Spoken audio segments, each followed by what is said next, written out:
Morning, everyone. What's good? I have absolutely no idea what we're going to talk about. I have no particular subject in mind. I just fancy filming before I go to work.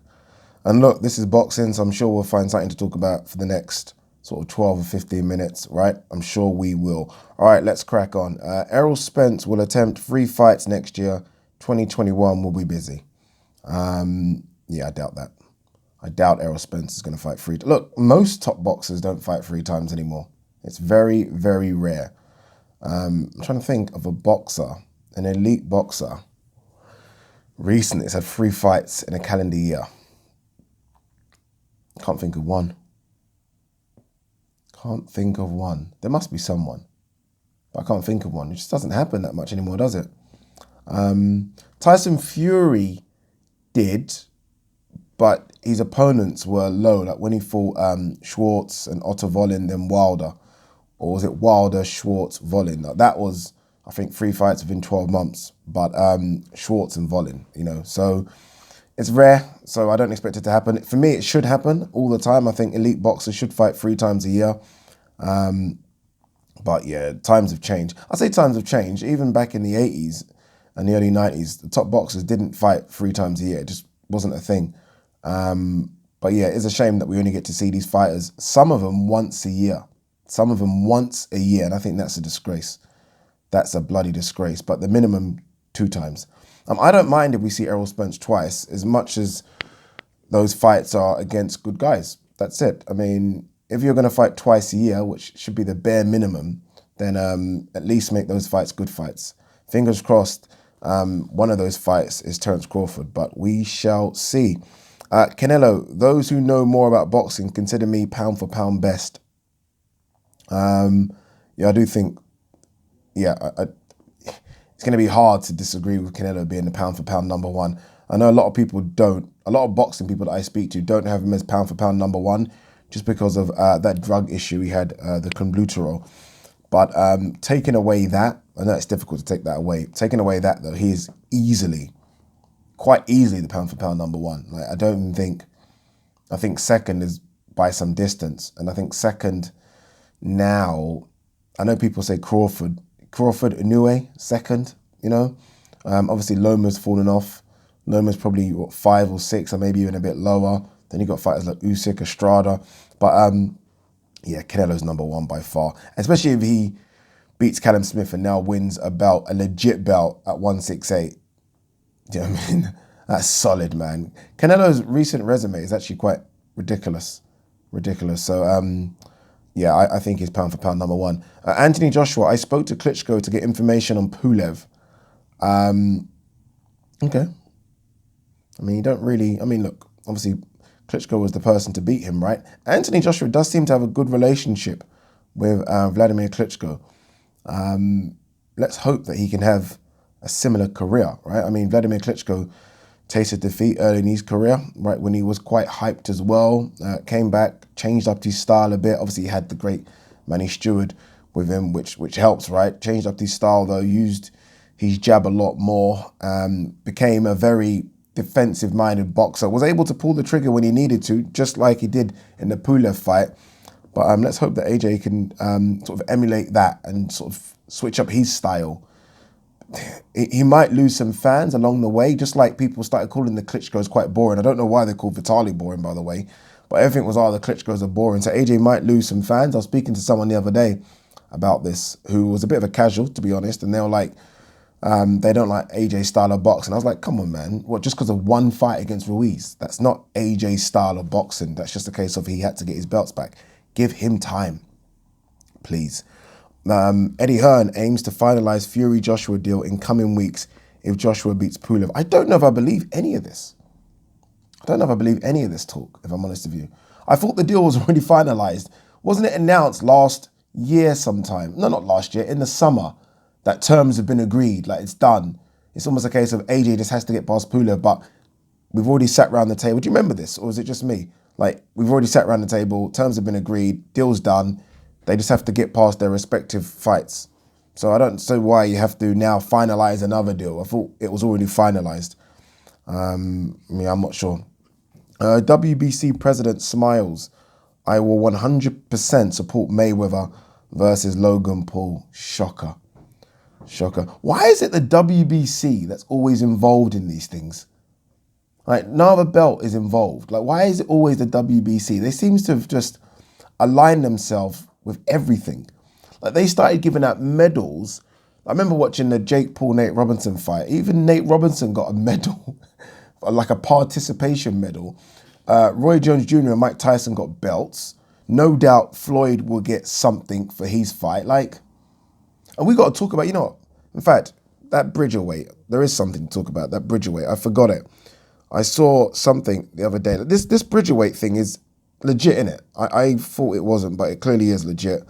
I'm pretty sure I saw, that's it. The WBC have now released their Bridgerweight rankings. It's unbelievable. They need to be stopped. The WBC need to be stopped.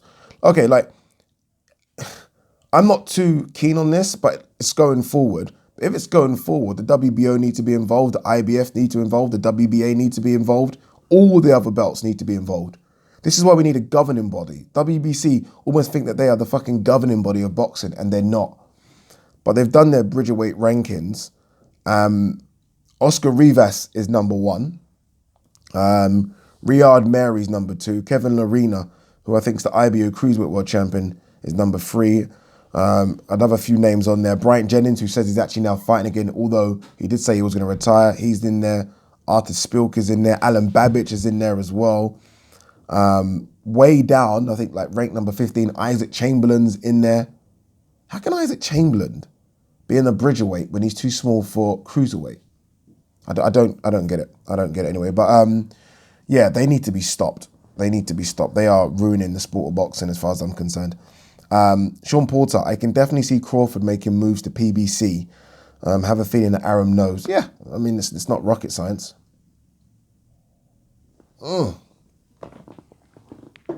That's how cold it is. That's now cold. I only made that a few minutes ago. Crawford, look, if he doesn't go over to PBC, then he's silly. But I'll say this now, all comes down to numbers, right? All comes down to numbers on that check. If Bob Arum is overpaying him, because Bob Arum is speaking about the fact that he's making a loss with Crawford, Crawford might go to the PBC. Look, the golden nugget by going to PBC is that the Spence fight is there. But say that he's getting good money. I don't know what he's getting paid for the Brook fight recently and the Khan fight before that. He might be getting overpaid at Top Rank. He might not care, which will be silly because Errol Spence is a pay-per-view fight, and it could be an 8-figure fight. It could be for both people. So he does need to get himself to PBC, although he doesn't believe he needs it, right? He's already said that fighting Errol Spence doesn't affect my legacy. It does. It really, really does. Anthony Joshua, I'll fight Wilder when he's man enough not to lie. So you're not going to fight Wilder then, because Wilder's a liar. He lies a lot, that Wilder kid. I don't know what's going on with Deontay Wilder. I don't know. He was on top of the world. Boxing is so, just like that. Just like that. He was on top of the world, Deontay Wilder. DAZN were chucking, nearly 100 million at him. Think about that. 100 million at him. That's all done. That's all done. It looks like he won't get the Tyson Fury third fight as well. So his next fight against whoever in America won't be on pay-per-view, I'm guessing. Yeah, he's not a champion, right? He's coming off a defeat, and he won't make good money. Jeez. He could have had a unification, undisputed fight with AJ, and it would have been massive. Instead, he took the Fury fight, and we all know what happened next. It's crazy. Let's have a look here. What was this one? Arum on PD suspended Jarrell Miller. How the stupid can you be? Well, don't know. I always wonder the mindset of a fighter like that. Like, you've been caught once, you kind of, I don't say he got away with it because he lost the AJ fight, but I think he got away with it lightly, right? He got a small suspension, a small slap on the wrist, and then you go and do it again? I mean, that's madness, you know? That actually is madness, and that's mentally something's not correct up top. That means you've just been using those drugs for years, and you're just not confident you can go in the ring and do the job you need to do without those drugs. And it must be weird. It really must be weird. It must be like a crackhead coming off crack. It must be where you got to wean yourself off. It must be very, very weird. Like even I was saying, there was a time when I was taking pre-workouts before the gym. And I remember like not having pre-workout. This is just pre-workout. Not having it and thinking, oh my God, I can't go gym. Like I thought, what's the point? I haven't got pre-workout. And I'm just talking about going chucking around a couple of weights. Imagine going into a fight. So imagine you've been taking this juice for several years, yeah? And then stopping and still having to go into a fight. Must be kind of weird, man. So he might need some sort of, I don't know, like therapy. He might need therapy if he does come back. He might. Mike Tyson disagrees with Mayweather. Boxing does not have too many belts. Well, obviously, I completely disagree with Mike. But what Mike's trying to say, I read this article. Mike was basically trying to say, like, we get to a situation now where fighters simply aren't fighting fighters. It's just, and he's right in that sense.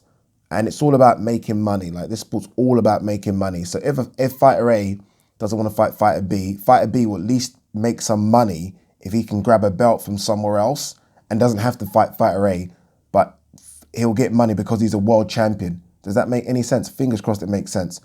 And it's true, right? We don't see a lot of these big fights happening. So at least a separate world champion, Terence Crawford's a great example. If there weren't loads of belts, Terence Crawford would be out there. No one would want to fight him, but he'd be out there not making money. Because he's got a belt, he can still kind of leverage that and make some money. I think that's what he's trying to say. I disagree to an extent because I do think there are too many belts, and I think for fans watching it, it's like this is confusing now because everyone's walking to the ring with some form of a belt. So there is problems about it, but I do understand what Mike's saying. Last couple of bits from this video that we didn't even know what was going to talk about. Liam Williams, I'm very confident that I'll face Demetrius Andrade next. Yeah, and the thing I like about Liam Williams, as opposed to Billy Joe Saunders versus Andrade, Liam Williams will make Andrade work. Like, it won't be a chess match because Liam Williams knows he can't outbox Andrade. You'll get outboxed all night. He will just make it a fight. So this actually stylistically will be a much, much better fight than Demetrius Andrade versus Billy Joe Saunders, although that's a bigger profile fight. So, yeah, I think Liam Williams will make him fight as well. At Frampton, Heron will be extremely difficult, but I believe I can beat him. This fight looks set to go for February. That's what we're hearing, February with fans, which is important. Let's see, right? I'm happy for Heron to make some money. He's not made money throughout his career. This will be a nice little way to say goodbye to the sport of boxing with a nice check. Hopefully, it's a 7-figure check. I don't know if it's that much because I don't think Frampton's where he once was, but we'll see. We'll see what happens. All right, guys, very quick video. We'll do, oh yes, you know what we need to announce? Sunday, I said I was going to do the live stream every Sunday. This Sunday I can't because I've got to pick up someone from the airport. So we're going to do the live stream immediately after AJ versus Pulev. So we're going to jump on immediately after. So fingers crossed AJ wins or I have a heart attack doing the live stream, but we'll do it as soon as that live stream ends. We'll do it. I'll post something on the community tab. So yeah, whether that's 11 o'clock, we'll jump on. It might not be an hour long, but we'll do like a 45-minute, half an hour wrap up of that fight card. Yeah, peace.